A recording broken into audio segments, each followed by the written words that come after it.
Our story takes place in a small village nestled amidst rolling hills and sparkling streams. The village was home to a bunch of playful kids, always up to some mischief.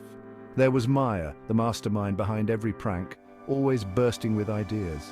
Then there was David, the quick-witted one, ready with a witty remark. And there was little Lily, the charmer, whose innocent smile could disarm the grumpiest of adults. The kids loved their village and they loved making people laugh. They knew everyone from old Mr. Thompson, who grumbled about everything, to Mrs. Peabody, who baked the most delicious cookies. But life in the village could get a little dull at times. So, the children decided to spice things up with a series of harmless pranks. Their pranks were never meant to be mean or hurtful. They were all in good fun, designed to bring a smile to everyone's face. Their goal was to add a little excitement to village life and maybe bring the community closer together. Little did they know their pranks would have a far greater impact than they ever imagined.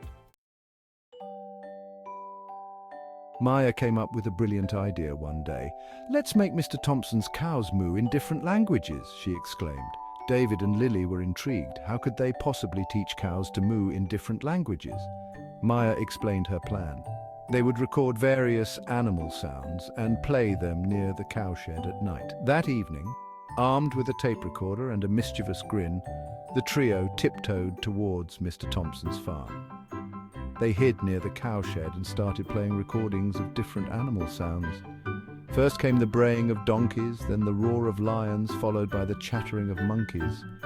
The cows, confused and startled by the unfamiliar noises, responded with a cacophony of moos. The next morning, Mr. Thompson woke up to a chorus of strange sounds coming from his cowshed. He rushed out, fearing something terrible had happened. But as he got closer, he realized it was just his cows mooing in a hilarious mix of animal sounds. He couldn't help but chuckle. The other villagers, drawn by the commotion, also burst into laughter. The great moo madness had brought the entire village together in a fit of shared amusement. One afternoon, the children were playing near Mrs. Peabody's chicken coop. "What if we dyed her chickens different colors?" Lily suggested. David thought it was a fantastic idea. They imagined Mrs. Peabody's surprise when she saw her chickens transformed into a rainbow of colors. They decided to use food coloring, harmless and easily washable. They sneaked into Mrs. Peabody's backyard with bottles of food coloring. They carefully mixed the colors with water and gently sprayed the unsuspecting chickens. Soon, the coop was filled with chickens of all colors: red, blue, green, and yellow. The children, giggling uncontrollably, retreated to a safe distance to witness Mrs. Peabody's reaction.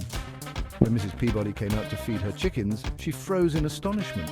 Her eyes widened as she saw her once plain white chickens strutting around in a riot of colors. She couldn't help but laugh out loud. The children, watching from behind a tree, joined in her laughter. The sight of the colorful chickens brought a wave of joy and wonder to the entire village.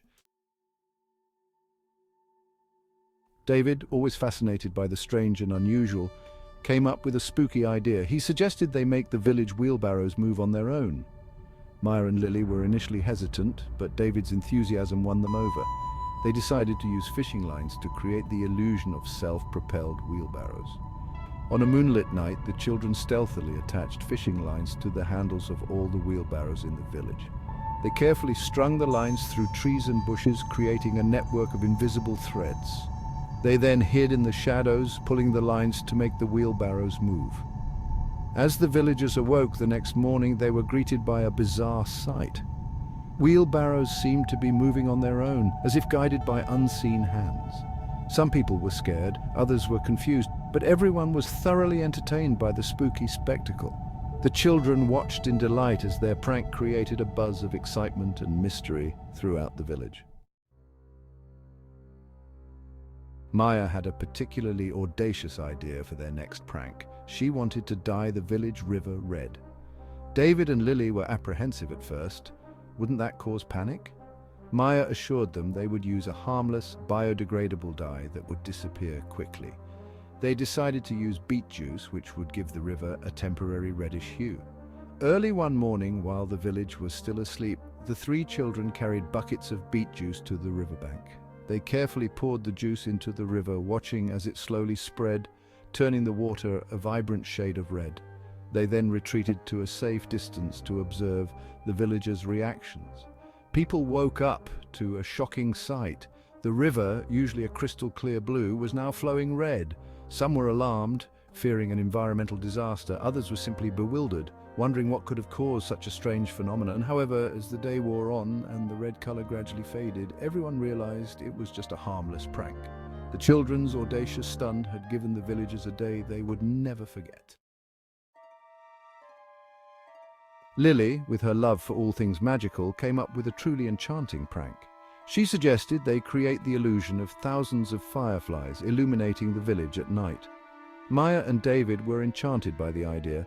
They decided to use small LED lights to mimic the glow of fireflies. One evening, as the sun began to set, the children dispersed throughout the village, carefully placing hundreds of tiny LED lights in trees, bushes, and flower beds. They switched on the lights, instantly transforming the village into a magical wonderland. The twinkling lights, resembling a swarm of fireflies, illuminated the night with a mesmerizing glow. As darkness fell, the villagers stepped out of their homes, gasping in awe at the sight that greeted them. The entire village seemed to be bathed in the ethereal glow of 1,000 fireflies. Children ran around, trying to catch the elusive lights, while adults stood mesmerized by the magical spectacle. The night of 1,000 fireflies created an unforgettable memory for everyone in the village. David, with his knack for the theatrical, came up with a hilarious idea for their final prank. He suggested they make the pumpkins in the village talk. Maya and Lily were skeptical but intrigued. How could they possibly make pumpkins talk? David explained his plan. They would carve mouths on the pumpkins and use small speakers to project voices. They set to work, carefully carving mouths on all the pumpkins in the village gardens. They then inserted small speakers into each pumpkin and connected them to a hidden microphone. David, hiding in a nearby bush, would speak into the microphone, making it seem like the pumpkins were talking. As the villagers strolled through their gardens, they were astonished to hear voices coming from the pumpkins.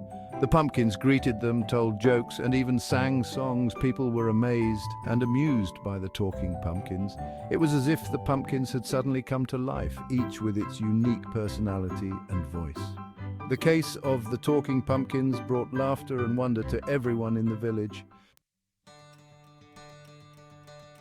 The children's pranks, while initially intended for amusement, had a far greater impact on the village.